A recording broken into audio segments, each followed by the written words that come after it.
0,5 metros, asociada a una densidad ρ igual a 2.1 por 10 a la menos 3 kilogramos sobre metro cúbico, se mueve libremente con una fuerza de oposición F sub 0 igual a menos un 12avo de R por B y una fuerza externa igual a seno de 2t. Encuentra la ecuación y los parámetros. ¿Sí? En ese ejercicio fue que quedamos, ¿verdad? Sí, señor. Ajá. Listo. Entonces, tenemos que inmediatamente nos dicen que existe una fuerza externa. Nosotros decimos, bueno, ¿cuál es la ecuación que modela una fuerza externa? Pues un movimiento forzado, ¿no? El amortiguado solo tiene una fuerza de oposición y el forzado pues sí tiene una fuerza externa. Entonces ya sabemos que de acá nos tiene que salir una ecuación de movimiento forzado. Entonces dice que es un péndulo que se mueve libremente, aunque dice que se mueve libremente con una fuerza de oposición, entonces él se mueve libremente, digámoslo así, y se le está oponiendo esta fuerza que es igual a menos un 12avo del radio por la velocidad. Entonces, ya sabemos que la fuerza de movimiento, ¿cuál es? De un péndulo, entonces siempre va a ser esta que tenemos acá, que va a ser sumatoria de fuerzas en X. No tenemos ninguna componente en el eje X positivo, lo tenemos es en el eje X negativo, entonces me queda que es la componente del peso en X, que este es el ángulo que yo tengo y este segmento es este mismo y por lo tanto me da menos mg por el seno de teta, ¿no? Entonces aplicamos la segunda condición o la segunda ley de Newton. Fuerza es igual a masa por aceleración. ¿Qué fuerzas tenemos? Tenemos la fuerza de movimiento, tenemos esta fuerza de oposición y tenemos entonces esta fuerza externa. Esas son las tres fuerzas que nosotros poseemos, digámoslo así, en esta ecuación o en este sistema. Entonces, inmediatamente decimos fuerzas, entonces fuerza de movimiento, fuerza de oposición, fuerza externa es equivalente a la masa por la aceleración. Entonces reemplazamos lo que nos dijeron. La fuerza de movimiento es menos mg por el seno de teta, la fuerza de oposición es menos un 12avo del radio por la velocidad, más la fuerza externa que sería el seno de 2t, ¿sí? Y esto es equivalente a masa por aceleración. Ya sabemos que la aceleración en el sistema pendular es tomada en cuenta con el arco y no con la posición. Eso fue lo que hicimos cuando estábamos viendo el péndulo. Definimos entonces del movimiento circular que S es igual a R por teta y por lo tanto entonces si el radio es la misma longitud que tenemos del péndulo, estamos obteniendo esta aceleración finalmente, que es cuando reemplazamos acá, despejamos, nos sacamos la L de la derivada, porque si no nos da cero, ¿no? Porque la derivada de una constante da cero, entonces sacamos la L y nos queda segunda derivada angular del tiempo. La velocidad, entonces ya sabemos que también utilizamos el mismo concepto del arco. El arco entonces es L por teta, sacamos a L y nos queda de teta de t. La primera velocidad. Listo. Reemplazamos entonces esto en la ecuación que nosotros tenemos acá. Entonces nos queda menos mg por el seno de teta, menos un 12avo de R por L por de teta de t, más el seno de teta, ¿sí? No hemos hecho nada raro, simplemente aquí reemplazamos la velocidad y aquí reemplazamos la aceleración. Dividimos entonces entre la masa y la longitud para poder simplificar la expresión. Entonces, masa por aceleración de la gravedad por el seno de teta sobre mgl, R por L sobre 12ml, ¿sí? Teniendo en cuenta que ml es lo que estamos dividiendo, 1 sobre ml por el seno de 2t, porque pues ese no tenía ningún coeficiente, y la aceleración entonces me queda 0. Simplificamos masa con masa, L con L, me queda menos G sobre L, seno de teta, menos R sobre 12m, de teta de t, más 1 sobre ml, seno de 2 teta, es equivalente entonces a la segunda derivada temporal del ángulo. Todo esto que está restando lo pasamos a sumar, estos dos términos que los pasamos a sumar, y nos queda entonces la segunda derivada temporal más R sobre 12m, que es lo que nos queda de acá, más G sobre L, ¿sí? Que es este de acá, seno de teta, equivalente a 1 sobre ml seno de teta, ¿sí? Entonces llegamos a esta ecuación que tenemos aquí porque hacemos la aproximación en series de Taylor, ¿no? Recuerden que pues hasta acá ya tenemos prácticamente la ecuación diferencial de segundo orden, no homogénea, porque en este caso ya tenemos que es no homogénea, ¿no? Entonces podemos decir que haciendo la aproximación en series de Taylor es que nosotros llegamos a esa conclusión. O sea que ya podemos decir que tenemos entonces esta relación. Entonces, ¿qué me quedaría? Me queda omega al cuadrado, que sería G sobre L, 2 veces gamma, que ya saben que es el parámetro que nosotros tenemos de amortiguamiento. Recuerden que el amortiguamiento, que es gamma, es menor que omega. Nosotros solo vamos a trabajar este caso, ¿no? El caso en que gamma es igual a omega y que gamma es mayor que omega, que es el sobreamortiguado y el crítico, nosotros no lo vamos a trabajar, ¿no? Y tenemos entonces que la fuerza externa es 1 sobre ml seno de teta. Ya encontramos la ecuación, nos dicen que encontremos los parámetros. Entonces los parámetros para nosotros, ¿quiénes son? Omega al cuadrado, 2 gamma y la fuerza externa, ¿no? Para calcular a omega ya sabemos que es G sobre L, ¿sí? ¿Alguien iba a decir algo? ¿No? Profe, es que puedes subir un poco, por favor, ahí donde Claro que usted sí. dice que le quedó L sobre M, L sobre 12M, ¿sí? ¿Eso no era L? ¿No era el radio de la circunferencia que estaba en el principio del ejercicio? Espere, ¿en 2 gamma? ¿Qué pasa con L? L sobre 12M. L, Exacto, en 2 gamas, sí, señor. En L 2 gamas. sobre 12M. Ajá, entonces Sí, o vamos sea, a ver. arriba estaba R sobre 12M. Ah, mire, acá nosotros tenemos, no se los dije, no, ¿no? Que R, que es el radio que nosotros estamos teniendo del movimiento, pues es la misma longitud que tenemos del péndulo. Y por lo tanto, entonces que aparece esta L, ¿sí? Pero Y se arriba va dice, esta L. es que ahí me confundí un poco porque arriba dice que el radio y la longitud son diferentes. Ah, no, no, es que aquí no había reemplazado R para que me quedara L al cuadrado, ¿sí? Eso es lo que me está preguntando, ¿verdad? Sí, yo Es que aquí no reemplacé, yo aquí no reemplacé una vez que R era igual a L, sino que como ya dividía entre L, entonces de una vez simplifiqué las L. Pero pues aquí pues era para que pudiera, desde aquí podía reemplazar y decir que R era igual a L, o sea, esto que tengo acá, subirlo acá, aquí me quedaría un cuadrado, aquí tendría entonces una L, aquí una L y pues aquí se arrastra la L.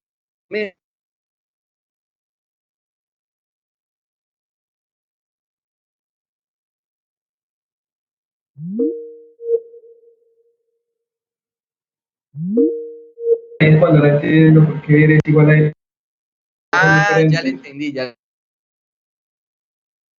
Ahí, Dice que el R péndulo. y L. Sí, es que dice que el péndulo tiene un radio de 0,2 metros.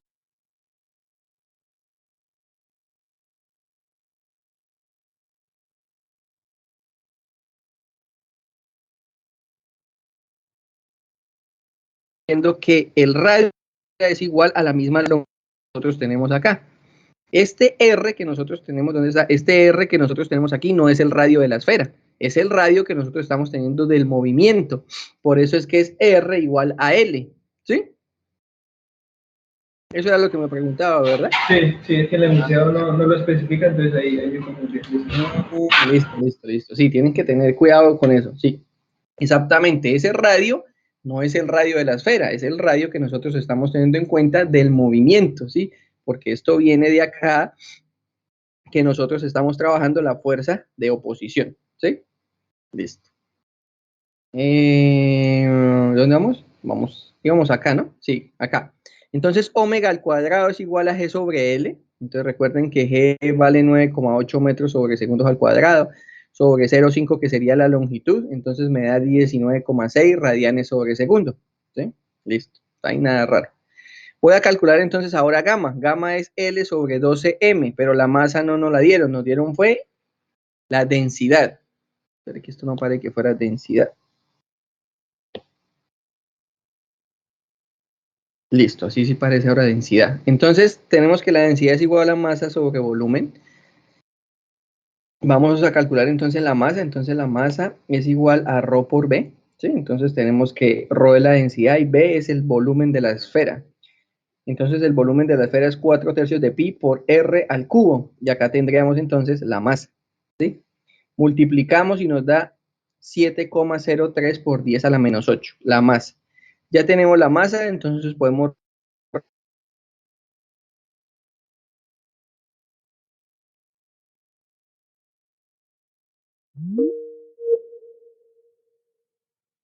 y decimos que 0,5 metros por 0,3 por 10 a la menos kilogramos.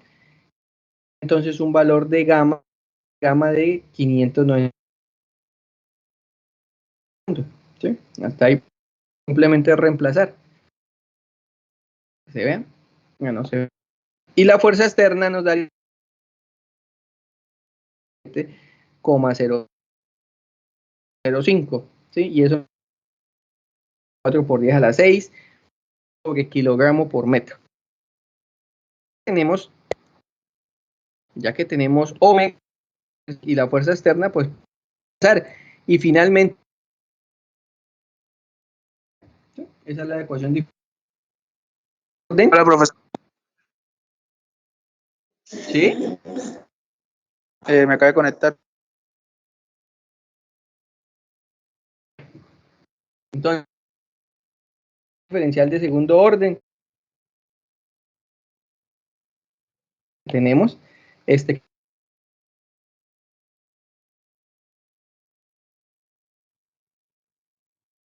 que tenemos acá. ¿Sí?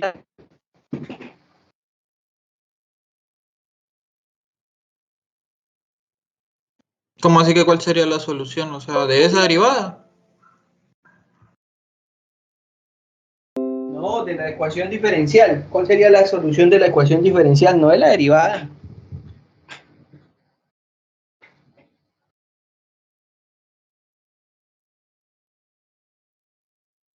¿Ah? ¿Cuál es la solución de esta ecuación diferencial? No están estudiando, ¿no? Es que no entiendo como tal la pregunta, o sea.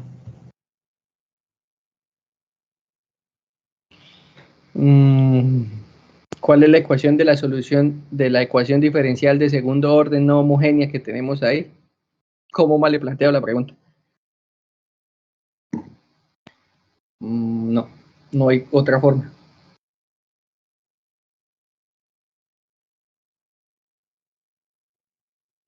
Cuando nosotros vimos el oscilador armónico, ¿no?, del movimiento armónico simple, vimos la ecuación diferencial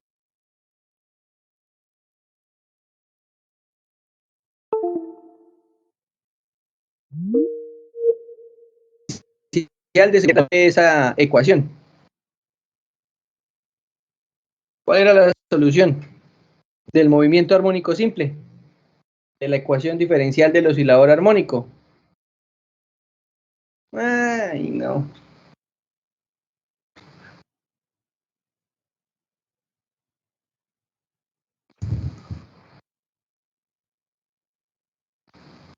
Era que A seno de omega t más i, era la posición, esa es la solución. ¿Esto no tendría que estar igualado a 0?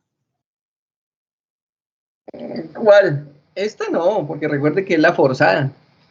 Pero la que el compañero está diciendo, Carla, es correcto, ¿no? Es A seno de omega t más B coseno de omega t. Esa es la solución de la ecuación diferencial del oscilador armónico. Por lo menos tiene que aprender eso, que tenemos una ecuación diferencial de segundo orden, que es la del movimiento armónico, y que la solución de esa ecuación es la combinación lineal del seno y coseno. Eso fue lo que dijimos desde el inicio del semestre. Bueno, de hace 4 semanas que fue que empezamos. Entonces, yo les digo, esta solución, bueno, esta ecuación que tenemos aquí, ¿a qué solución pertenece? Ya lo vimos.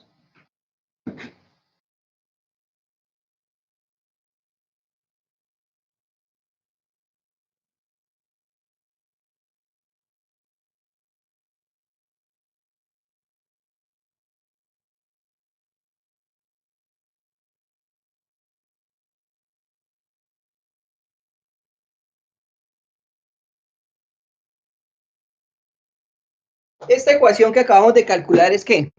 Una ecuación forzada, una ecuación amortiguada, una ecuación de oscilador armónico, del péndulo simple. ¿De forzada? Es una ecuación forzada, ¿no?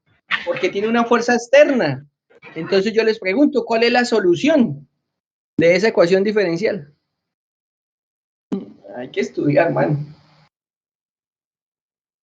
Esto no es de solucionar ejercicios, es de aprender la fenomenología que nosotros estamos viendo. Ejercicios van y vienen por montones en los libros.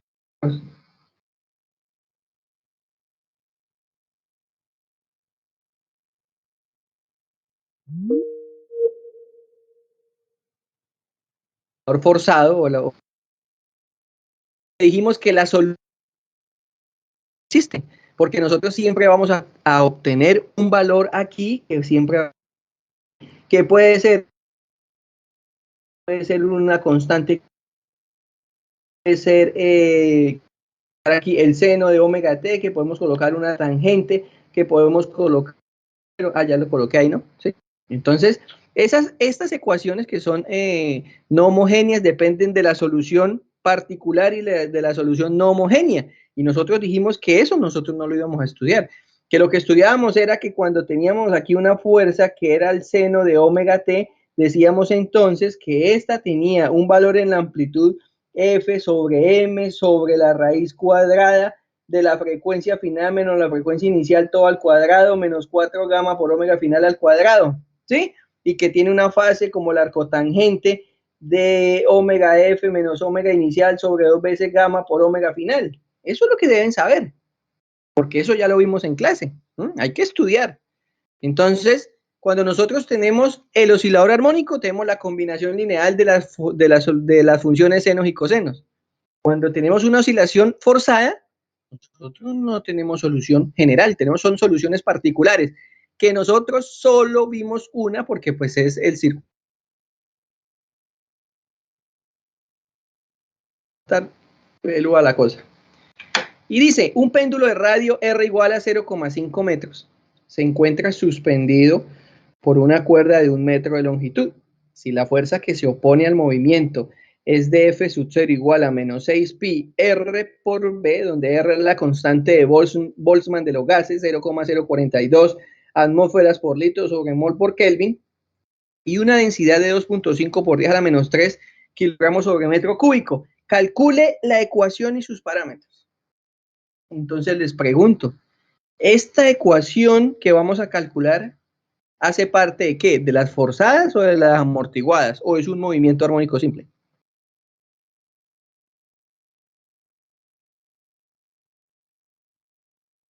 Pues que están almorzando, 12:35, almuercen por ahí a la 1:15, 1:20. Profe, sería amortiguada, no hay fuerza externa. Esa Solamente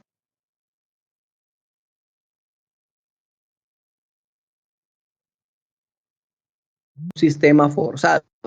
¿Listo? Muy bien, Carla.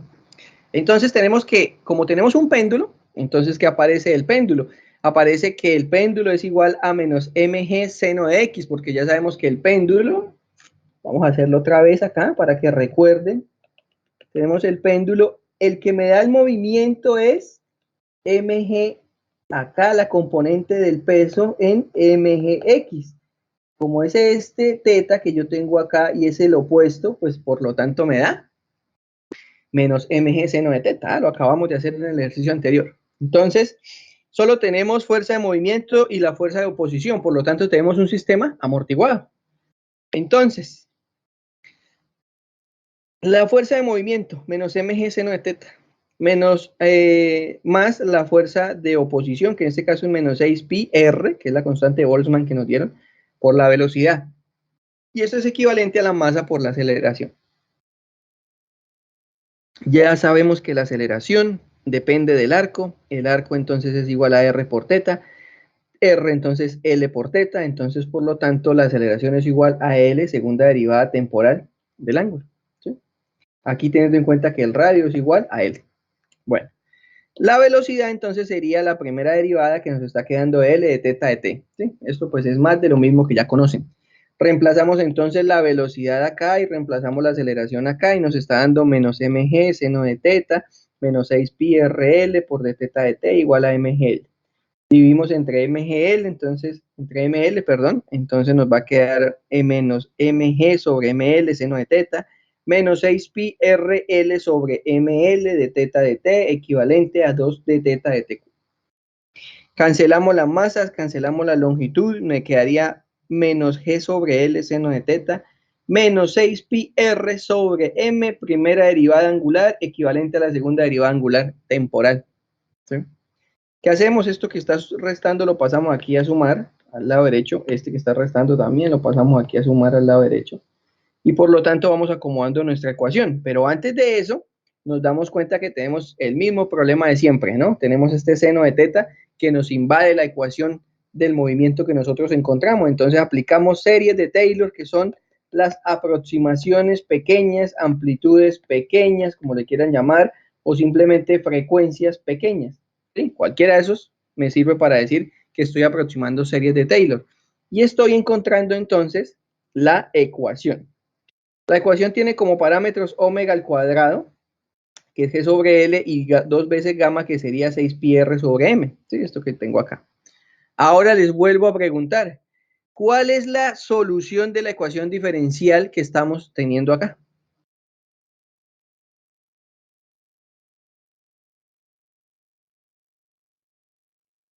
Carla, que dijo que cuál era la ecuación, cuál es la solución. O los que están ahí. ¿Cuántos? Hay 15 a 16 almas, conmigo 17.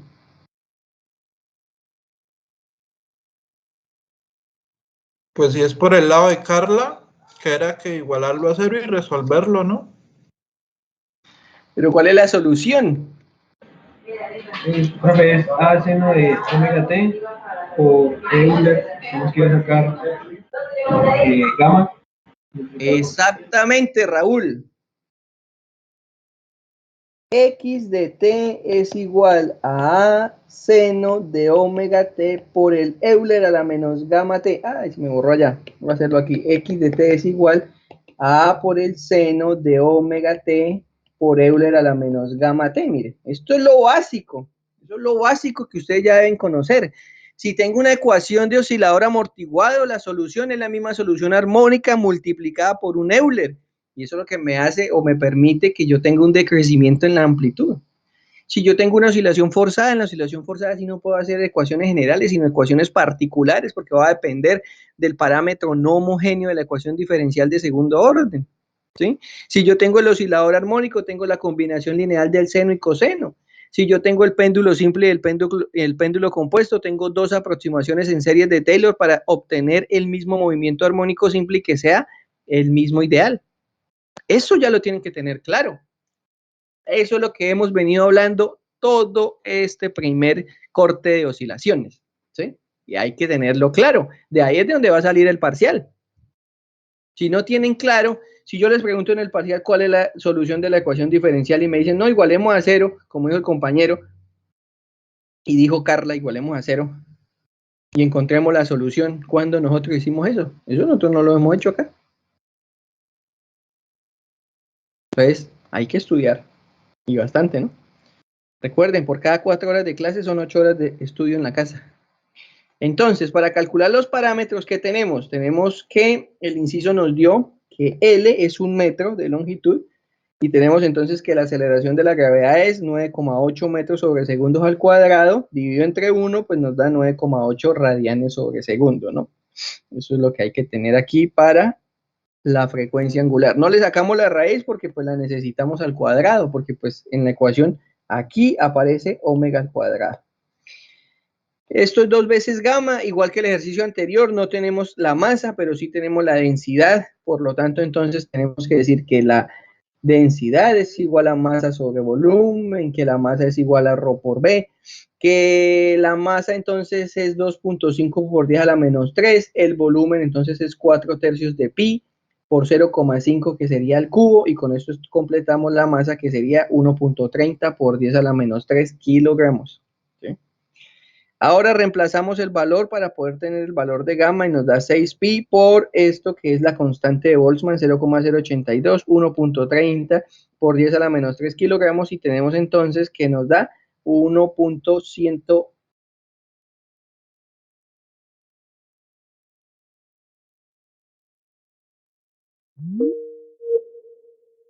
Raro. Está diferente a este. ¿Cuánto les da? 1,18 por 10 a la 3 o les da 2,18. Calculadora en radianes, ¿cierto? Calculadora en radianes.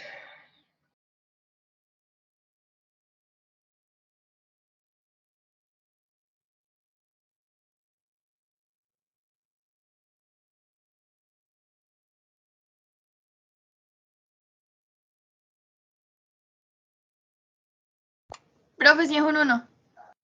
Es un 1. Muy bien. Entonces es un 1. Ejemplo, hay como 1. A ver si aquí lo... Uy, no. Se volvió más feo. Dejémoslo así. 1. Entonces ya tenemos el valor que es 1.18 por 10 a la 3. ¿Sí? Por 10 a la 1.18 por 10 a la 3, que sería el valor de gamma. Y entonces reemplazamos 1.18 por 10 a la 3 y para omega al cuadrado nos dio 9,8. Y ya tenemos entonces nuestra ecuación diferencial amortiguada. ¿Listo? Profe, una pregunta. Dígame, Carlos. Si usted nos pide ejemplo lo de asumir una solución, ¿se tiene que indicar en el ejercicio o son simplemente la general? ¿Cómo así? O sea, lo que usted nos preguntó ahorita de que cuál era la solución de las amortiguadas, que pues era la que tiene un Euler, pero el resto de la ecuación no me acuerdo. Pero veo que aquí al final usted pone la solución general, o sea, la que está igualada a 0. Entonces tenía como esa duda ahí. No, Carla, es que usted está confundida con lo que es una ecuación diferencial y con lo que es la solución de la ecuación diferencial. Esto es la ecuación diferencial, ¿sí? Y la solución de esta ecuación diferencial es la que usted dice, no me acuerdo. A por el seno de omega t por el euro de la menos gamma t que dijo el compañero Raúl. Esto que yo tengo aquí es la solución de la ecuación diferencial. ¿Cuál? De esta ecuación diferencial.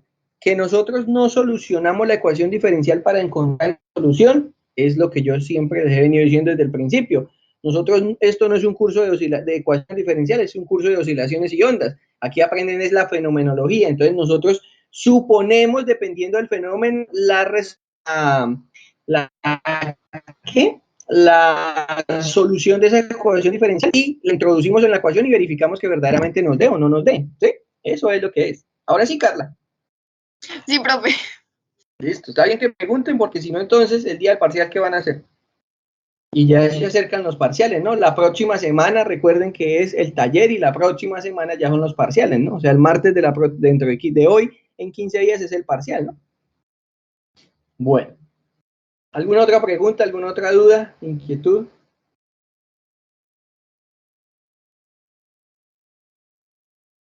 ¿No? Bueno, entonces resulta que nosotros ya vimos las aplicaciones que tenemos del movimiento amortiguado o de las oscilaciones amortiguadas y de las oscilaciones forzadas. No sé si de pronto ya descargaron los libros, los 3 libros y los revisaron, porque hay que revisarlos. Cada libro trae su nomenclatura y aparte de eso trae sus ejercicios. Y pues entonces, digámoslo así, complementan un poco lo que pues uno ve aquí en clase, porque aquí pues no se pueden ver 4 o 5 ejercicios, porque si no, entonces nos quedamos haciendo ejercicios. Entonces, hay que descargar esos libros, hay que estudiar esos libros, hay que leerlos, hay que mirar lo que no se entendió y preguntarlo, ¿no? Hay que preguntar también eso. Bueno, entonces resulta que cuando nosotros tenemos una oscilación amortiguada y una oscilación forzada, aparece un fenómeno bien interesante que se llama la resonancia, ¿sí? De pronto ustedes lo han visto, en las películas lo han visto. Llega el cantante de ópera, está a una distancia promedio, digámoslo así, igual a la frecuencia de vibración de una copa de cristal, una copa de, no sé, de vidrio, y pues la rompe, ¿sí? ¿Qué quiere decir al romperla? Que entró en resonancia con el sistema, ¿sí? O sea que, digamos que la frecuencia de oscilación de esa copa era de, pongámosle, 2000 hercios, ¿sí? Era una frecuencia de oscilación de 2000 hercios y el cantante con su voz alcanzó los 2000 hercios. Al alcanzar el mismo valor en resonancia, entonces parte la copa porque entra en el mismo valor natural de vibración de ese sólido, porque pues estamos hablando de que la copa es un sólido, entonces entró a la misma velocidad, a la misma amplitud y por lo tanto, entonces hubo resonancia en el sistema. Hace unos, no sé, 4 años, cuando fue la última feria de la física que hubo en la universidad, un grupo de estudiantes llevaron lo que se llama un péndulo acoplado, que es tener un péndulo acá, tengo otro péndulo acá, acá tengo uno más largo, acá coloco uno de la misma distancia del segundo, y aquí coloco uno intermedio, y este lo hago oscilar. En un momento dado, este hace que este también se mueva, sí, los pongo a mover todos, ¿no?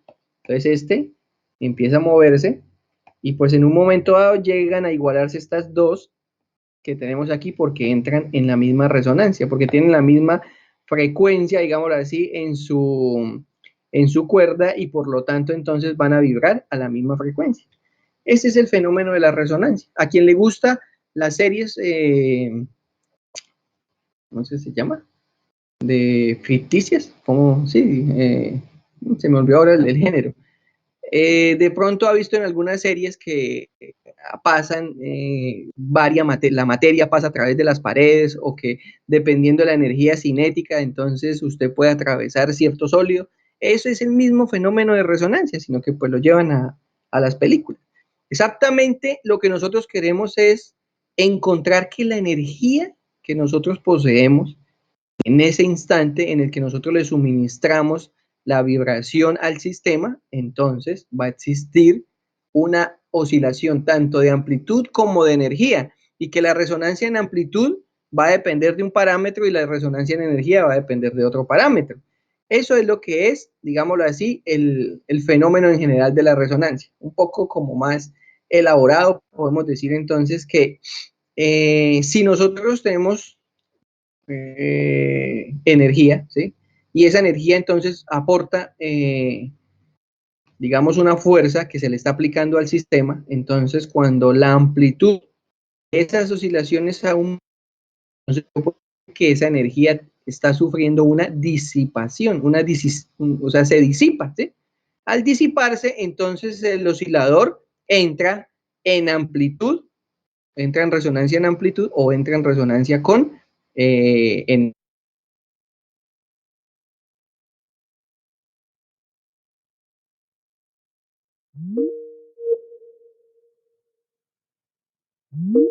a las 3, 4 de la mañana, y entonces usted ve que cuando ellos van a pasar el puente rompen el paso.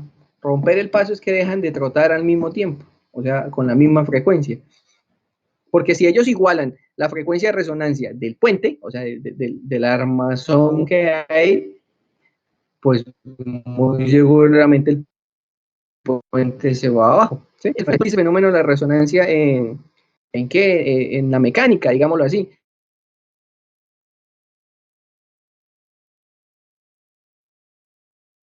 Un network. Entonces va a ver que él está a una frecuencia. ¿Cómo hace usted para que usted pueda ver el qué? Ese canal. Es porque el capacitor sintonizó la frecuencia, ¿sí? Ajustó la frecuencia natural del circuito, y por lo tanto entonces usted pudo ver con el transistor efectivamente que es ese canal, ¿sí? Y así sucede con todos los canales y con las señales también que son de celulares. Cuando nosotros vamos a ver un sistema nuclear, exactamente también podemos encontrar, cuando hay excitación de átomos, la resonancia. Es importante porque podemos generar energía.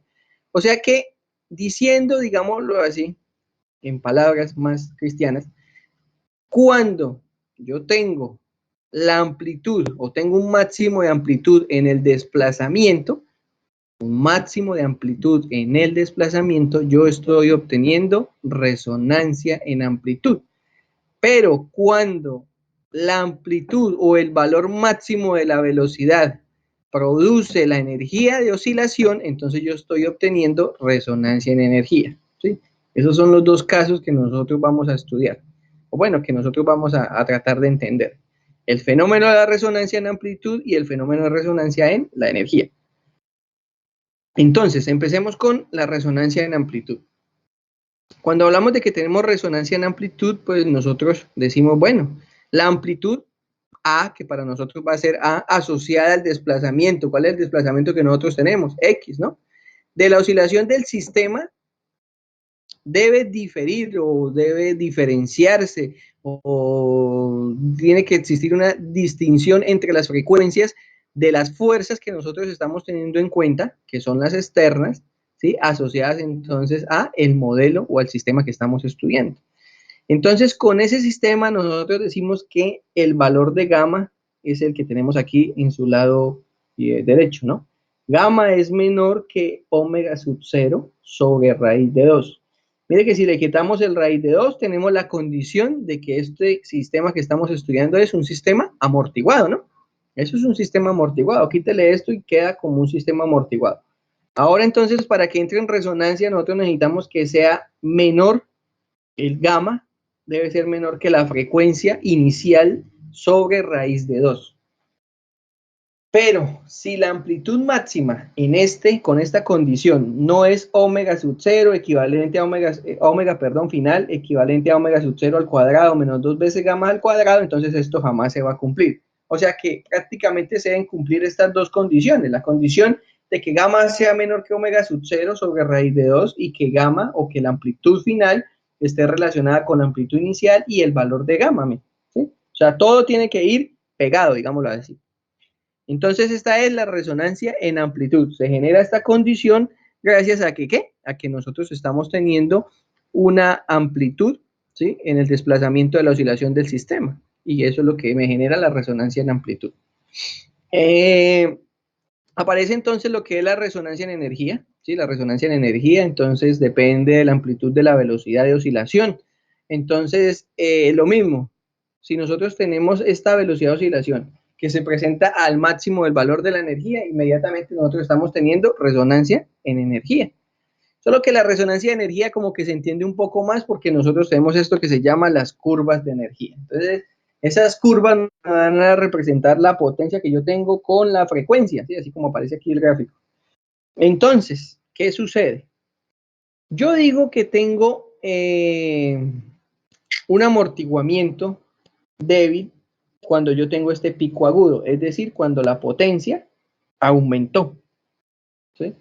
Entonces usted llega y dice, no, pero ¿cómo así? Entonces, les coloco aquí la ecuación, esta. La potencia máxima que yo puedo tener sobre un sistema está relacionada con el inverso de gamma. Esto no es R al cuadrado, esto es gamma al cuadrado, ¿sí? Entonces ese valor de gamma me está diciendo que cuando yo estoy obteniendo el pico más alto, mi amortiguamiento es pequeño, mire. Eso es lo que nos dice ahí mientras que cuando yo tengo un amortiguamiento más grandecito, la potencia entonces va a disminuir, o sea, yo tengo una amplitud mucho mayor en el amortiguamiento. ¿Qué quiere decir eso? Que entonces yo puedo medir el valor de resonancia que existe entre el agudo y el valor amplio de esta gaussiana que se ve aquí y de esta que también puede ser una gaussiana pero más picuda, ¿no? ¿Sí? El agudo me da un amortiguamiento débil, el amplio un amortiguamiento más fuerte. Y eso es lo que nosotros conocemos como el factor de calidad. No se alcanza a ver la gráfica completa. El factor de calidad lo que me está midiendo a mí finalmente es la resonancia en un sistema, ¿sí? Entonces va a depender de la frecuencia inicial y de 2 veces, o de gamma, el valor del resonador asociado entonces a Q. Esta ecuación que yo tengo acá, digamos que relaciona ese factor de calidad, pero cuando nosotros vemos el sistema solo con la frecuencia, digamos, de impacto, la frecuencia inicial del sistema. Entonces, recuerden, la frecuencia es ¿qué es? La vibración que yo estoy teniendo sobre el movimiento. Eso es lo que me permite a mí calcular esta frecuencia. Generalmente se calcula de esta manera, casi nunca por este lado, porque nosotros vamos a depender de omega final, ¿sí? Y omega final a veces no la conseguimos. ¿Por qué? Porque no tenemos todo el gráfico que tenemos acá. Pero lo que es importante que entiendan es que primero el factor de calidad me mide la resonancia. Segundo, que el amortiguamiento depende de que si el sistema es amplio o el sistema tiene una potencia aguda, ¿sí? Porque estamos diciendo potencia con respecto a la frecuencia. Mire que la frecuencia inicial aparece en la mitad del pico. ¿Ve? Eso, digámoslo así, nos permite decir que la frecuencia inicial siempre va a estar dada en función de cada uno de los máximos que nosotros podemos tener, tanto para la parte aguda como para la parte amplia. Y en base a esto en base a eso es que se han hecho muchas postulaciones de resonancia. Recuerden que por ahí hay una paradoja de dos universos paralelos. Entonces usted dice que la única forma de encontrar el universo paralelo es que usted entre en resonancia ya con él. ¿Y qué es que entre en resonancia? Pues que sus frecuencias iniciales sean las mismas. Si usted encuentra una resonancia inicial de un sistema, usted lo puede hacer también. Si usted coloca una tablita, coloca un bultico de arroz en un lado, otro bultico de arroz en el otro lado, y empieza a golpearlo suavemente, ¿sí? Pero entonces la tablita que esté encima, no sé, de dos velitas, de alguna cosa que sea aislado del suelo, y usted le empieza a golpear, ellas inmediatamente intentan unirse, ¿sí? ¿Por qué? Porque van a empezar a entrar en resonancia. Y al unirse, entonces van a formar una figura. Lo pueden hacer ahí si están, si les gusta de pronto ver pues estos fenómenos, ¿no? No les voy a decir si están desocupados porque no creo, tienen mucho trabajo que hacer. Entonces, es un experimento de ver lo que es la resonancia, ¿sí? Einstein también mostraba bajo la teoría de la relatividad cómo dos sistemas entran en resonancia y podemos decir que existe un sistema relativista, ¿sí? O sea que la resonancia está presente en todos lados en la naturaleza, no solo es en esta parte oscilatoria. En el electromagnetismo, cuando en un circuito, digámoslo así, entra en resonancia, decimos nosotros que el circuito está disipando la misma cantidad de energía que entra que la misma cantidad de energía que sale. ¿Sí? Entonces, si le están entrando 50 vatios, él está también sacando 50 vatios de disipación. Hay un equilibrio termodinámico que pues no ocurre sino cuando entra en resonancia. ¿Sí? Así es que funcionan los superconductores. ¿Sí? O sea, en materiales también podemos conseguir la resonancia. O sea que la resonancia tiene múltiples aplicaciones. ¿Listo? Tanto en la mecánica, en el electromagnetismo, como pues en la parte de mecánica clásica. ¿Más o menos quedó entendido lo de resonancia?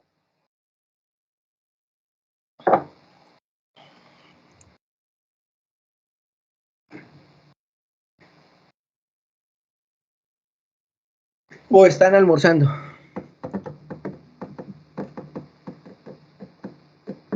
¿O no me están escuchando?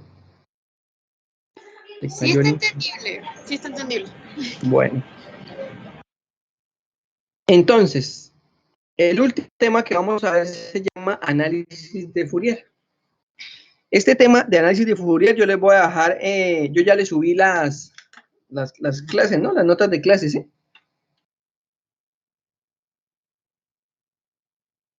¿O no las he subido? No las ha subido y pues yo le recordé que ellas igual no las subió. Joan cuando me escribió que las subiera. No le escribí, le recordé al finalizar la clase, me dijo, Ah, ay, el sí, viernes. en 5 minutos Sí. se la subo y... No la subí, entonces se lo subí fue al otro grupo. Ya ahorita la subo entonces, ¿sí? Para que no digan que, uy, pero el profesor no la subió. Entonces, con este tema de análisis de Fourier terminamos la unidad de oscilatorio, ¿sí? Entonces, tienen bastante tema para estudiar hasta acá. Tienen movimiento armónico simple, que es cinemática del movimiento y energía del movimiento. Después siguen las aplicaciones del movimiento armónico simple, que son el péndulo simple y el péndulo compuesto. Después de eso sigue movimiento de una partícula bajo la influencia de dos movimientos armónicos simples, ya sean perpendiculares o paralelos, de frecuencias iguales o frecuencias diferentes. Después tienen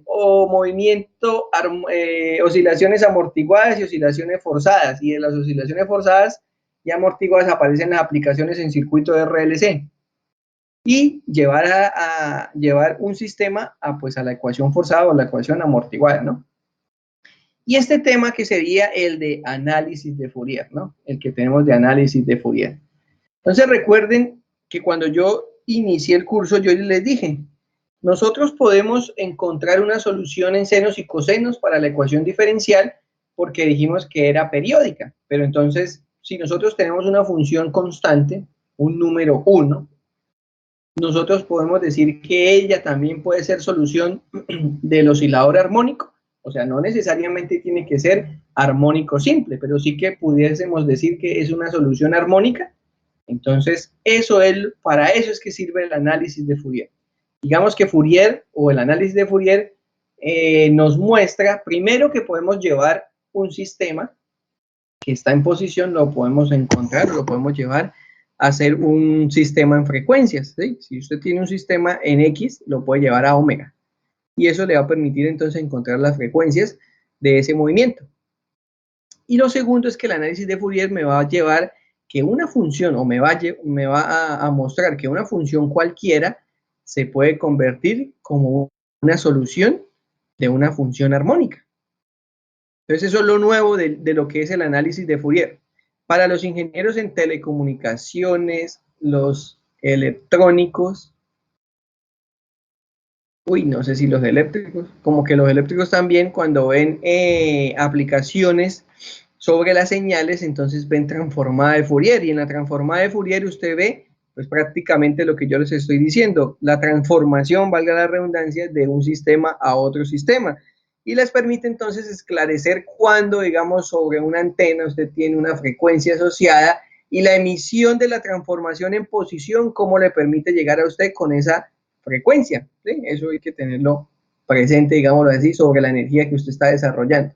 Eso es el estudio de transformada de Fourier. Bueno, no solo eso, ¿no? Hay muchas más aplicaciones, pero digamos que de las que yo conozco sobre teoría electromagnética, entonces uno trabaja más que todo la parte de antenas hacia un circuito, hacia una señal que es la que refiere, digámoslo así, el emisor sobre el receptor de la frecuencia. Bueno, entonces, digamos que nosotros tenemos una función periódica, ¿sí? Que su periodo va a depender de la velocidad angular o de la frecuencia angular en partes enteras, es decir, n es igual a 1, n es igual a 2, n es igual a 3, a 4 hasta infinito. O sea, w, omega 2, 3 omega, 4 omega. ¿Sí? Hasta ahí nada raro, ¿no? Simplemente estoy diciendo que el periodo va a depender de la frecuencia, y efectivamente depende de la frecuencia porque esta también depende de la longitud de onda. Entonces, digamos que, bueno, ahí me adelanté algo, pero el periodo que nosotros tenemos va a estar representado en el ciclo que yo genero a través de mi movimiento. Esto que tengo acá desde un punto hasta otro punto es un ciclo. Mire. Yo cumplí un ciclo.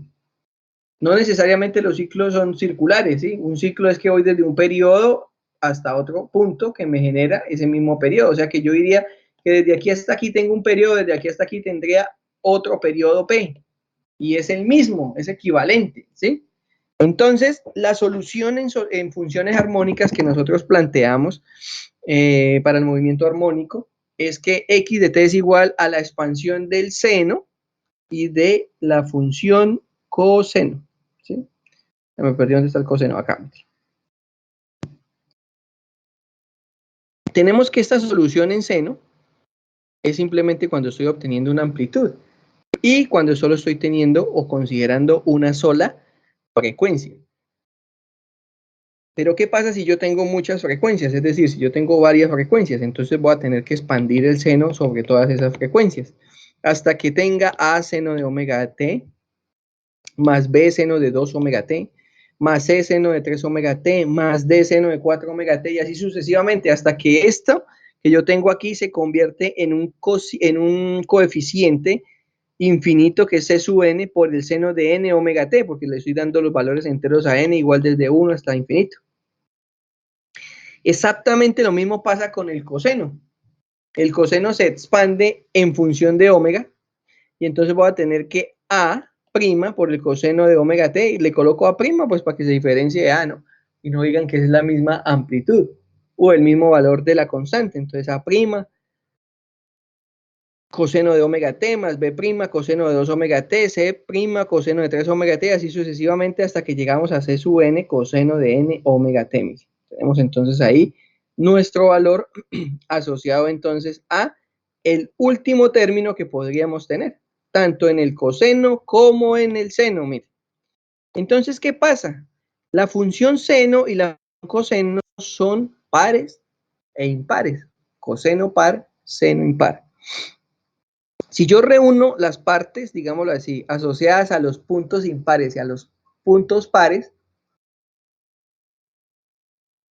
y hago la combinación de estas dos soluciones o de estas dos funciones, voy a obtener los tres coeficientes de la serie de Fourier. ¿Sí? Nosotros no hay necesidad de de demostrarlo. Es un poquito largo demostrar que sí, efectivamente tenemos un A0 que depende de 1 sobre el periodo desde 0 hasta t, de f de t de t, ¿sí? Que tenemos un A sub n que es equivalente a 2 sobre t, de entre 0 y t, de f de t coseno de n omega t por dt. Tenemos un b sub n que sería 2 sobre t, integral de 0 a t, de f de t, seno de n omega t. ¿Qué quiere decir esto? ¿Sí? Quiere decir que primero yo tengo un coeficiente independiente. Este coeficiente independiente me está dando el valor o el primer valor que yo tengo, perdón, de la amplitud. ¿Sí?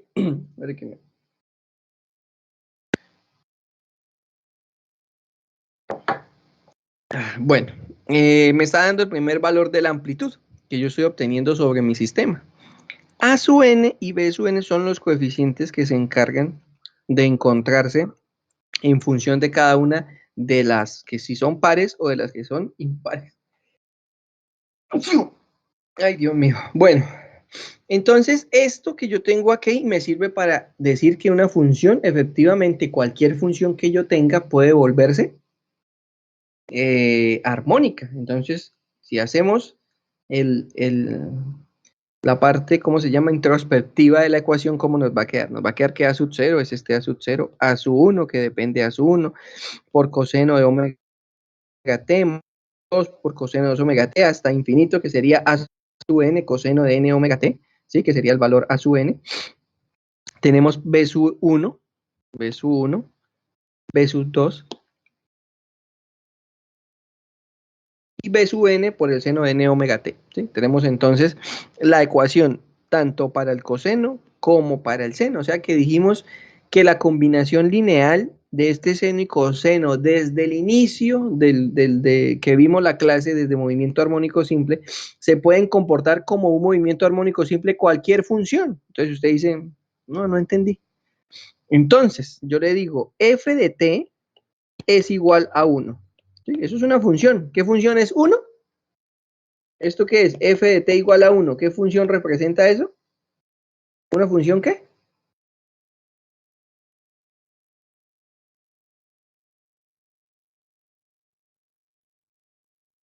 No.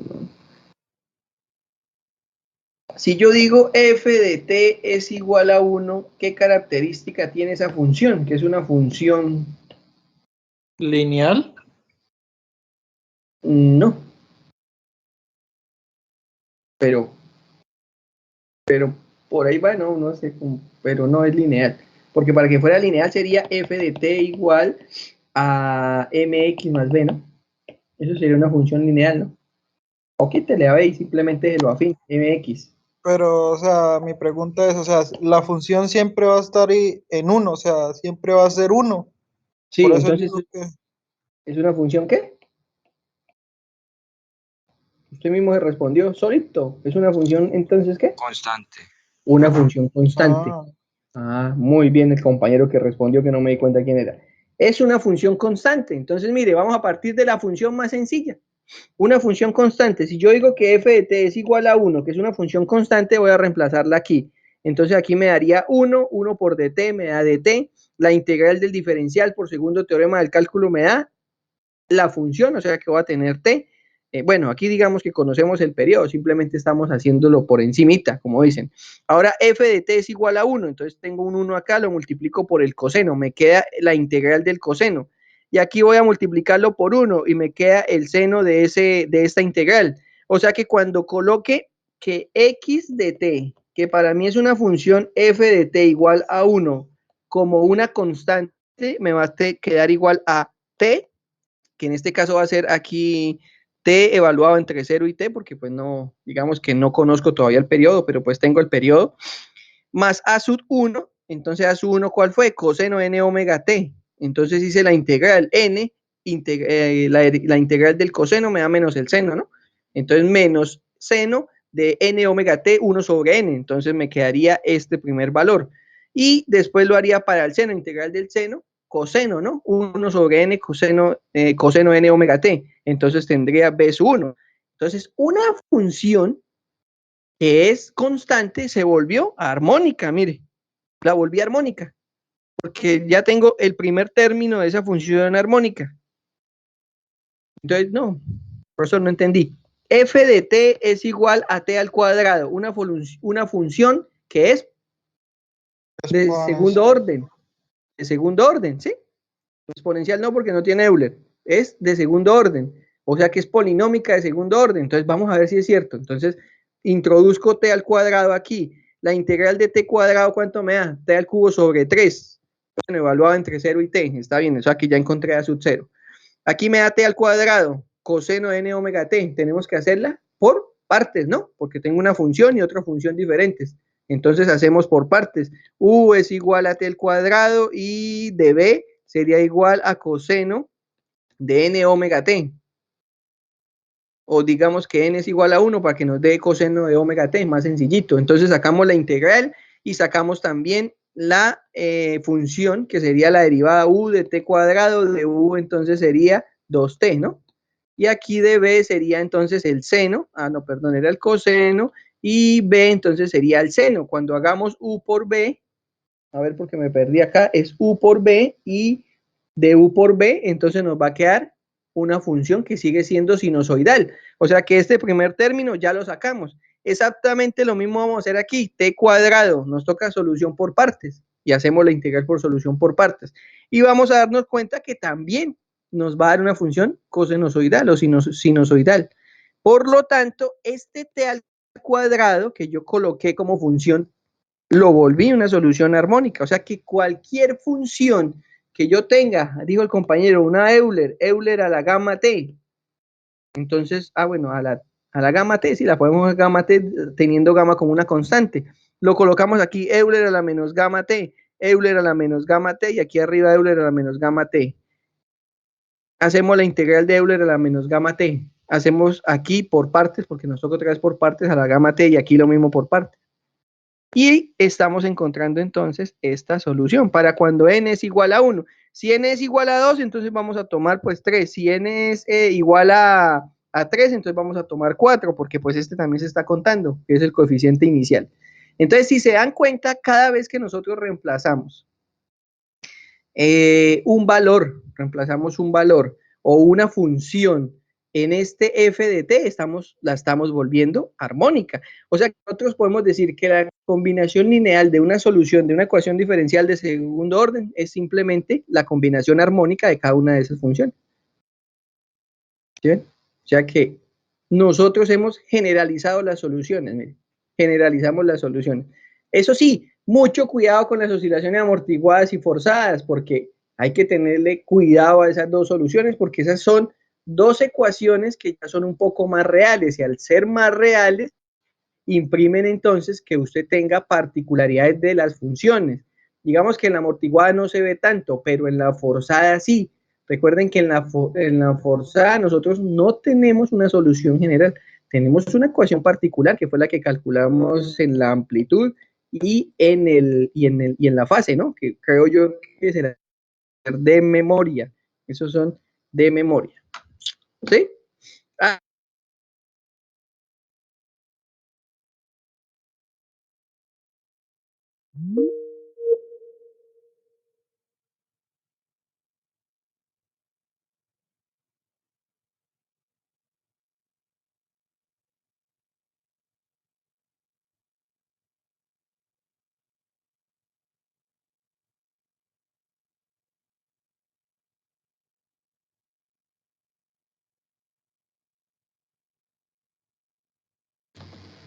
Antes de que pasemos a la segunda unidad.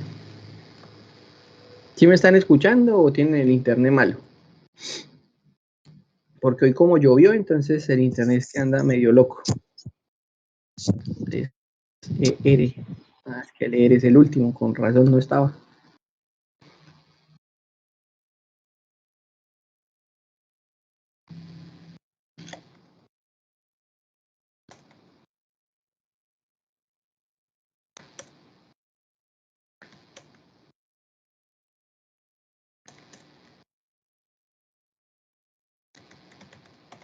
¿Lo vas a subir en archivos o ahí en el post de clase? Eso se da en publicaciones. En las publicaciones que salen ahí de cargar archivo, cargar Listo. archivo. Oscilaciones.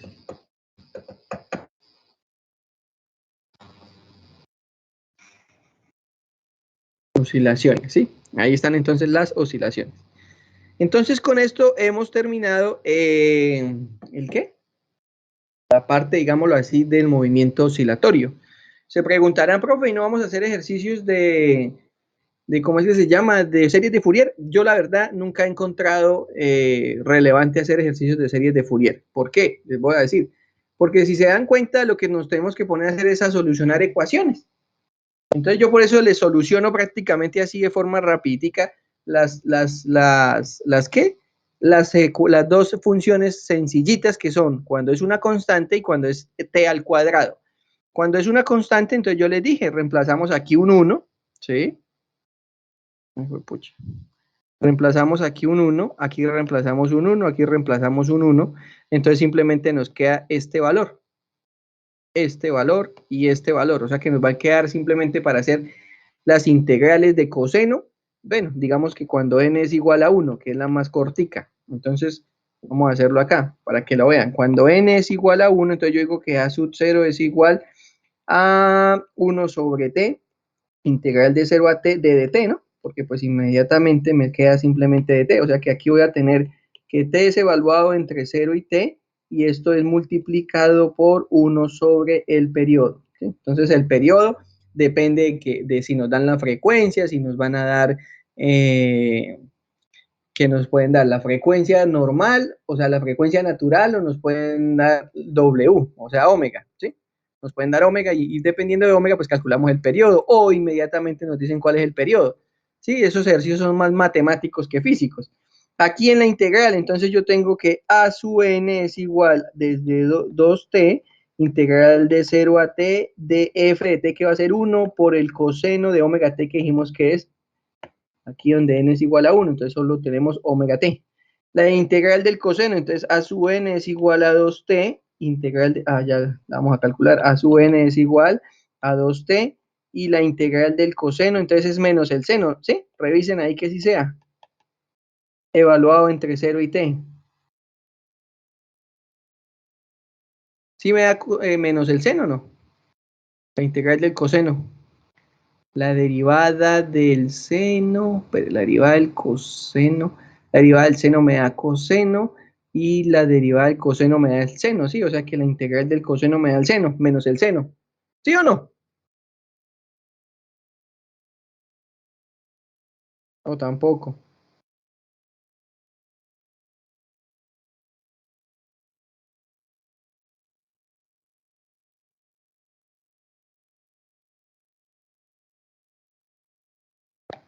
¿Qué pasó?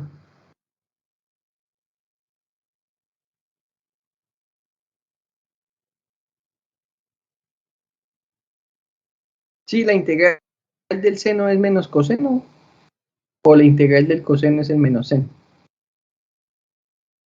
La integral ¿del qué? Del coseno es seno. Entonces la integral del seno es menos coseno. ¿Están seguros?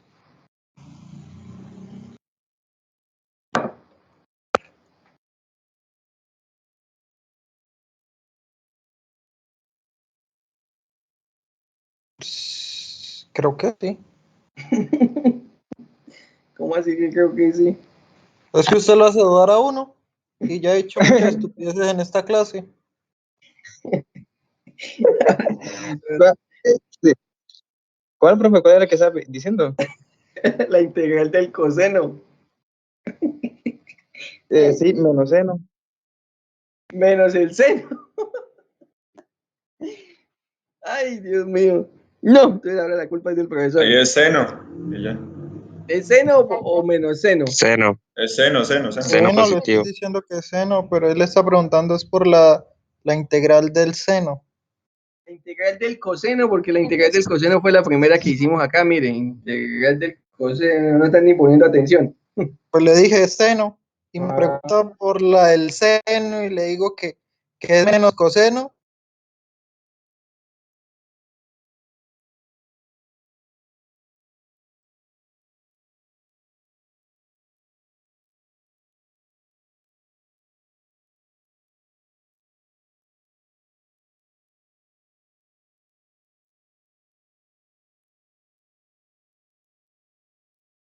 Evaluado entre 0 y t, ¿sí? Y esto es multiplicado por 2 sobre t. O sea que ya tenemos nuestro otro valor. Y cuando tengamos el de b sub n, vemos aquí b sub n es igual a 2t, de 0 a t, de 1, que multiplica el seno de omega t. ¿Sí? Entonces, la integral del seno nos da menos el coseno de omega t evaluado entre 0 y t, y aquí tenemos entonces 2 sobre t. ¿Sí? Entonces, finalmente, ¿qué es lo que hicimos? Dijimos que x de t es igual a 0, que dijimos que era t evaluado entre 0 y t, más 2t, ¿sí? Por el coseno de omega t evaluado entre 0 y t, menos el seno. Pucha, era al revés. Puse primero el coseno del seno. Bueno, de omega t evaluado entre 0 y t, y todo esto multiplicado por 2t, ¿no? No les olvide. Esta es entonces la función, mire, teniendo en cuenta que tenemos entonces a... Ay, se borró, no se ha borrado. Cuando tenemos a f de t igual a 1. Entonces, si se dan cuenta, es solucionar integrales, mire. Entonces, pues el curso no es de solucionar integrales, pero sí es bueno que tengan claras las integrales. Bueno. ¿Alguna pregunta, alguna duda sobre eso?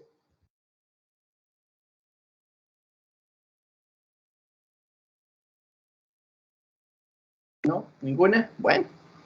Entonces, nuestra segunda unidad se llama movimiento ondulatorio. Resulta que el movimiento ondulatorio tiene una particularidad, y es que, a diferencia del movimiento oscilatorio, el movimiento ondulatorio no es periódico. Si el movimiento ondulatorio no es periódico, entonces nosotros decimos, bueno, entonces, ¿cómo funciona el movimiento ondulatorio? Entonces, para explicar este movimiento ondulatorio, inmediatamente nosotros pensamos en un estanque de agua, una piscina, un charco de agua.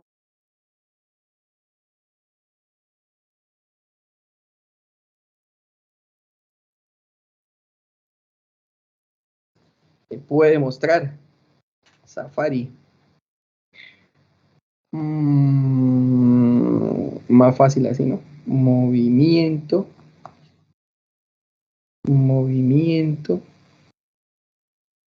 ondulatorio. Veamos. Pero tiene que ser en GIF. Si no, no se mueve. Ay, mire qué bonito.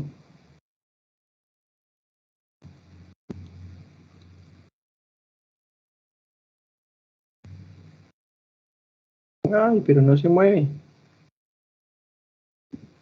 Ah, sí se mueve. Quieto. ¿Qué pasó?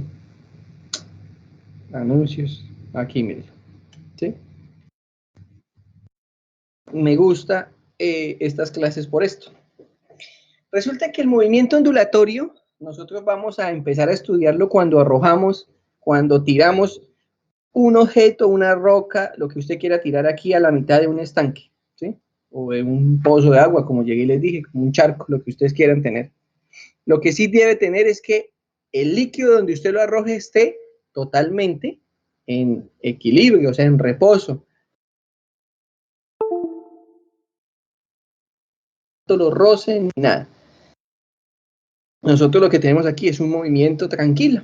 Arrojamos entonces la partícula y generó todas estas ondículas. ¿Qué vamos a empezar a llamar ondículas? A esos circulitos que se ven que empiezan a salir del punto central y que se empiezan a desplazar sobre toda pues el área. Digamos que solo vamos a considerar las 5 o 6 primeras ondículas, porque pues en estas se ven reflejada la energía no máxima, pero sí la energía que todavía no tiene una gran disipación con respecto a las últimas que usted ve en el borde, que son las más grandes y que ya han perdido bastante amplitud y energía, ¿no? Se sobreentiende que a medida que usted va pasando, aquí sí no nos vamos a poner a estudiar el movimiento ideal, aquí una vez vamos a estudiar el movimiento, el movimiento real que nosotros tenemos. Entonces, al arrojar, nosotros vemos que se están formando unas ondículas, ¿sí? Esos círculos, y esos círculos me están llevando o me están transmitiendo es la propagación de esa perturbación que yo generé. Es decir, yo arrojé ahí al estanque, arrojé la roca, arrojé el objeto, e inmediatamente entonces yo puedo decir que generé esa perturbación.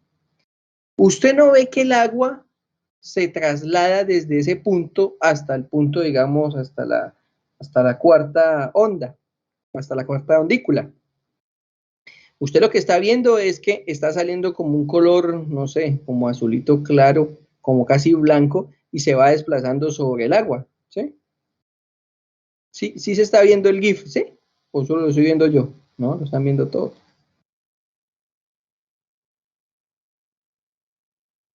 ¿Sí o no?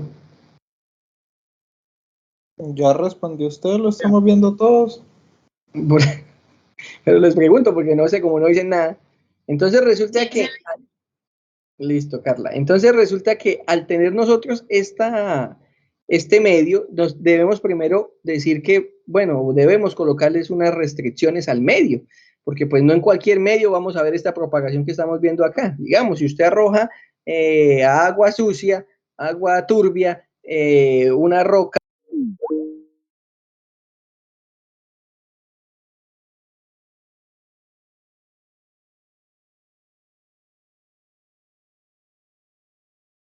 entonces lo que nosotros primero decimos que existe o que debe existir es que el sistema sea homogéneo. ¿Qué quiere decir que el sistema sea homogéneo? Que nosotros solo tenemos una densidad, aquí tenemos solo agua, pura agua, H2O, no tenemos nada más, sino es H2O. Entonces el agua que tenemos ahí está tranquila, digámoslo así, porque pues para que exista el fenómeno bien claro, esa perturbación se generó a través del toque de una partícula a otra partícula. ¿Sí? Entonces ya como que vamos a ver si aquí aparece de pronto, no sé. No. ¿Esto está en GIF? No, tengo que volverme sobre esta. No, no está. Entonces, ese movimiento que acabamos de ver ahí es este mismo que yo tengo acá, ¿no? Arrojé el objeto tuvo 1, 2, 3, 4 ondículas, y esas ondículas entonces me generaron esta perturbación. Y esa perturbación es una perturbación homogénea. Esto tiene una densidad constante, ¿sí? El medio tiene una densidad constante, y por lo tanto, entonces la perturbación se ve simétrica. Otra cosa que debo tener en cuenta es que desde el punto que yo tomé, que yo arrojé lo que arrojé ahí, ella se perturbó, y al irse perturbando, ella jamás se movió de ese punto. Es decir, yo este punto que tengo acá no lo voy a tener aquí. Simplemente lo que se hizo fue una transferencia de energía. O sea que en el movimiento ondulatorio yo no transfiero materia, ¿sí? Entonces dice uno, oh, pero... Entonces, ¿qué es lo que se transfiere? Se transfiere simplemente la perturbación de esa propagación que yo estoy teniendo en cuenta. O sea que el sistema debe ser homogéneo, y aparte de ser homogéneo vamos a decir que es isotrópico. ¿Sí? ¿Qué quiere decir que sea isotrópico? Que la velocidad de la partícula no cambia en ninguna dirección. Siempre voy a tener la misma velocidad de la partícula. ¿Y por qué tenemos entonces isotropía? Porque la densidad es la misma, ¿sí? Digamos, usted va al subsuelo, ¿sí? Entonces, usted aquí tiene un estrato, otro estrato, otro estrato, una intrusión, acá tiene otra intrusión negativa, y entonces usted lo que hace es perturbar una onda. Cuando llegue acá, la perturbación que tuvo acá no es la misma que la que tiene aquí abajo, porque acá tiene una diferenciación, digámoslo así, en la densidad. ¿Qué hace eso? Que pues entonces la velocidad entre el primer estrato y el que es más gordito no sea la misma. En cambio aquí vamos a estudiar que toda la velocidad es la misma, mire, toda la velocidad es la misma. ¿Eso de qué nos sirve? Nos va a abrir entonces el paso para poder estudiar dos tipos de propagaciones. El primero es la propagación de una onda mecánica. Entonces, las ondas mecánicas necesitan un medio material para propagarse. ¿Y qué es eso, un medio material? Pues de que el medio tenga una densidad social. Es decir, para que yo pueda propagar mi voz necesita un medio material. ¿Cuál es el medio material? El ambiente, el aire que nosotros vivimos, que es imperceptible a nuestra sensibilidad, a nuestros sentidos. Entonces, cuando yo hablo de que tengo un medio material, inmediatamente voy a pensar que tengo dos perturbaciones. Una perturbación que es longitudinal y una perturbación que es transversal. Entonces, vamos a volvernos al dibujito. Aquí, ¿qué pasó? Amazon. Vamos a abrir otra.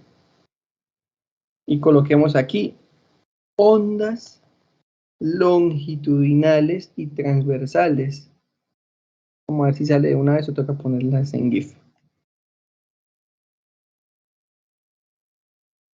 Colocarlas en GIF porque yo creo que esto no se mueve. No. En GIF. Esta como que se mueve, sale que está en GIF.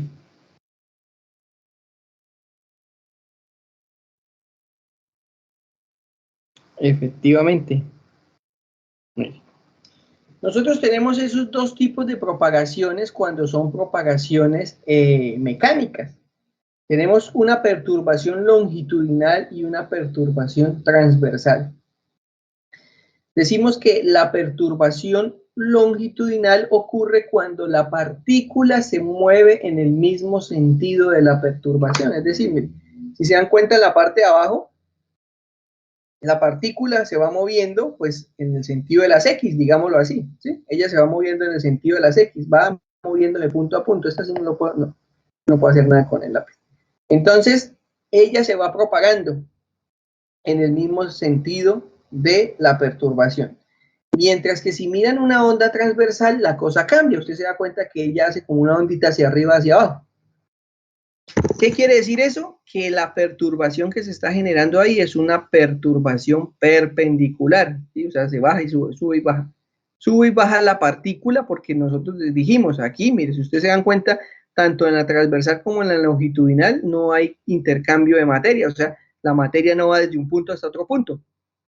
¿Qué es lo que estamos haciendo? Solo propagando la perturbación, mire, solo la perturbación. Tocamos y se va propagando, tocamos y se va propagando y ya. Eso fue todo lo que ocurrió. Entonces, estos dos tipos, creo yo que se ve mejor aquí, el transversal, la partícula se mueve perpendicularmente a la trayectoria o a la perturbación, ¿sí? En la longitudinal se mueve en el mismo sentido. Entonces me parece como más chévere que lo vean aquí en este GIF, que pues lo vean en mis apuntes que son bien planos, ¿no? Miren, ahí está el apunte bien plano. Tengo las ondas longitudinales y las ondas longitudinales, la partícula se mueve en la misma dirección de la propagación, pues la partícula va acá y la propagación va en ese mismo sentido. Diferente a la transversal, porque en la transversal usted ve que ocurre esto, la partícula se va moviendo así, de forma perpendicular, ¿sí? ¿A dónde? Al sentido que nosotros tenemos de la propagación. O sea que tenemos ya que existen estas dos perturbaciones longitudinales y transversales, pero que las ondas mecánicas necesitan un medio material para propagarse. Entonces, usted llega y mira hacia el cielo y ve que ocurre una explosión en el cielo, ¿no? Digamos, a ver, el meteorito que cayó el martes pasado, ¿hoy qué es martes? No, eso fue, sí, fue el martes pasado, que cayó en Júpiter, ¿sí? Entonces ocasionó, pues, eso medio se vio una rafaguita ahí, ¿no? Para quien le guste mirar, mirar los astros, dijo. Entonces cayó un meteorito en la superficie de Júpiter, inmediatamente se vio una ondita así. Todo este es el planeta, no, es que mire, este es el planeta y se vio una cosita como aquí pequeñitica. Bueno, pero de todo modo fue grande, ¿no? Porque pues Júpiter pues es bastante grande, ¿no? Como planeta.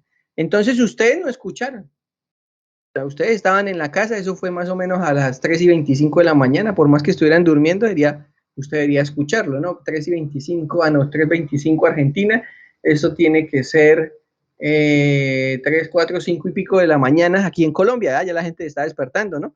No, pero ustedes no escucharon nada. ¿Por qué? Porque es una onda sonora, una onda acústica, y las ondas acústicas necesitan un medio material para propagarse, y nosotros en el espacio no tenemos medio material, la densidad allá no existe. Por lo tanto, las ondas mecánicas o las ondas acústicas no se propagan en el espacio. Entonces, cuando usted veía esas películas antiguas de Star Wars donde veía que las naves hacían cuando salían y todo, decía usted, uy, me están diciendo mentiras. ¿Sí? ¿Por qué? Pues porque allá en el espacio no puede existir ningún sonido, diferente a como lo hacen en interestelar o como lo hacen en gravedad, que efectivamente usted no escucha nada cuando pasan que está por fuera del espacio, ¿no?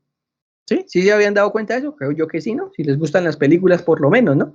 Entonces, usted ve que la transferencia de energía no se puede dar porque usted no tiene un medio material, y como usted no está propagando materia, pues entonces no puede propagar nada. ¿Sí? Ese es el sentido de la propagación de una onda mecánica. ¿Cómo se propaga una onda mecánica? La otra propagación que existe son las ondas electromagnéticas. ¿Sí? Entonces, ¿cuáles son las partículas que intervienen aquí? Pueden ser los fotones, los taquiones, los muones, bueno, toda partícula que posea mayor aceleración o mayor velocidad que la de la luz. Sí, porque pues si tiene la misma velocidad de la luz, pues es la luz, ¿no? O sea, es un fotón. Entonces no tendría sentido decir que es otra partícula. El taquión se acelera 1.2 veces más que un fotón, entonces por lo tanto es otra partícula. ¿Por qué pinta el universo? Porque es que la partícula electromagnética, recuerden de pronto de su curso de mecánica, que el profesor de mecánica les decía, existe, cuando vieron historia de la física, existen dos tipos de partículas en el universo, las bosónicas y las fermiónicas. Las bosónicas son partículas que tienen, como el bosón de Gibbs, tienen un campo, y el campo genera una masa, ¿sí? Por eso decían de la partícula de Dios. No teníamos nosotros forma de ser si no existiera la partícula de Dios, que es la bosónica. Y tenemos la fermiónica, que son partículas que no poseen masa y solo son energía. Por lo tanto, entonces el fotón entra entre ellas. Entonces, estas ondas electromagnéticas son fermiónicas. Ellas se mueven hacia todos los lados del universo, ¿sí? No hay nada que las pare. Existe un medio, se mueven. Existe o no medio, también se mueven. Lo único que medio les hace sentir la fuerza gravitacional es un agujero negro. El agujero negro sí llega y las desvía, ¿sí? En algunos casos se pierde la luz dentro del agujero negro. Pero es la única forma, digámoslo así, de ver que hay un declive en la luz. De resto, la luz es rectilínea, ¿sí? Usted no puede decir que la luz es oblicua, no, jamás. A no ser de que usted con espejo la vuelva oblicua. Esa es la única forma. De resto, usted tiene un movimiento lineal en la velocidad de la luz. Entonces, este fotón que nosotros tenemos aquí, esta partícula, ya cuenta con una característica nueva. ¿Cuál es la característica nueva? Es la longitud de onda, ¿sí? Cuando ustedes vieron el semestre pasado electromagnetismo, en electromagnetismo les decía su profesor, tenemos el espectro electromagnético, ¿sí? Tenemos unas frecuencias aquí, acá tenemos unas frecuencias, dependiendo de hacia dónde le mostraba el espectro electromagnético. Frecuencias de radio y las frecuencias que yo estoy teniendo en cuenta que tienen mayor número, o digámoslo así, que tienen mayor amplitud en la longitud de onda, ¿no? Entonces, el profesor les decía, en el espectro electromagnético nosotros lo único que podemos estudiar es las frecuencias de radio y las frecuencias de rayo gamma, ¿sí? No podemos estudiar la longitud de onda porque es una característica de una perturbación que ustedes no conocen, porque esta es la primera vez que ven ustedes una perturbación electromagnética y una perturbación mecánica. Antes simplemente habían visto movimiento macroscópico e interacciones, ¿no? Porque el electromagnetismo son puras interacciones, campo eléctrico, potencial eléctrico, asociado entonces a un material, y después ven campo magnético, interacción magnética, entonces solo ven interacciones, ¿sí? Las tres ecuaciones de Maxwell son las interacciones que se sobreentiende que ustedes ya vieron en el electromagnetismo, y es lo que vamos a usar en ondas electromagnéticas, ¿no? Porque pues cuando veamos ondas electromagnéticas allá vamos a utilizar esto. Bueno, entonces estas ondas electromagnéticas tienen la característica de que tenemos una longitud de onda. Entonces, con la longitud de onda podemos completar el espectro electromagnético, ¿sí? Porque recuerden que el espectro electromagnético está dado en función de la frecuencia, pero la frecuencia me permite decir si la longitud de onda es más grande, o sea, si tengo una longitud de onda corta o tengo una longitud de onda larga. Las ondas de radio tienen longitudes de onda largas porque sus frecuencias son pequeñas.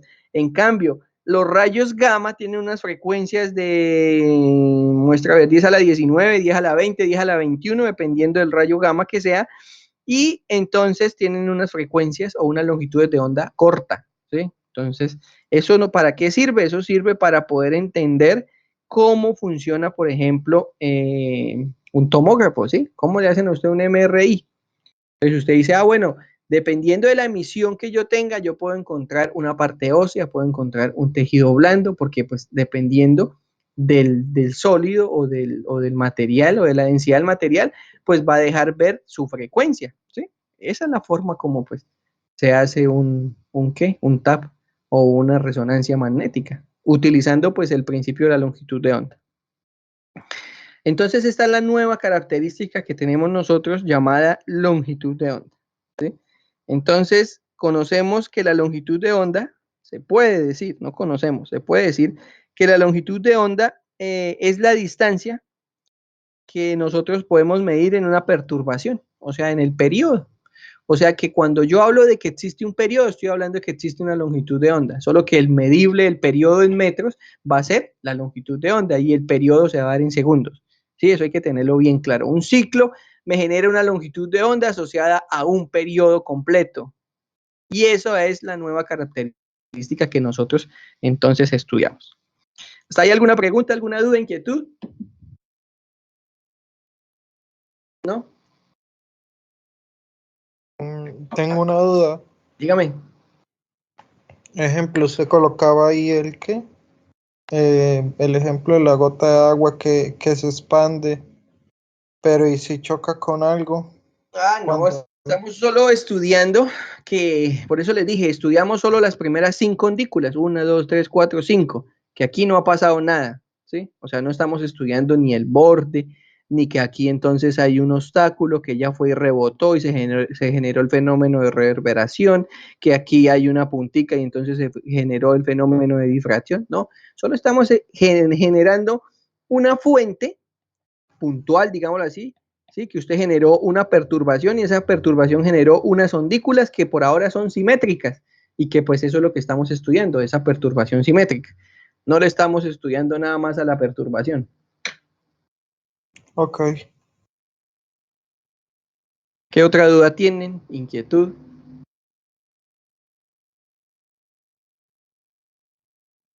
¿Ninguna? Bueno, nos vemos entonces el jueves, no, esto es el viernes, para continuar con la clase. Profe, no se le olvide subir esto, porfa. Ya, eso ya está arriba, eso ya está ahí. Gracias. Bueno, hasta luego, que estén bien. En publicaciones está. Que tengan buena tarde. Que estudien mucho. Hasta luego. Hasta luego, profe. Hasta luego. Hasta luego, profe. Lo mismo, Hasta luego, chao. profe. Profe, ¿la asistencia ya la tomó? Hace rato.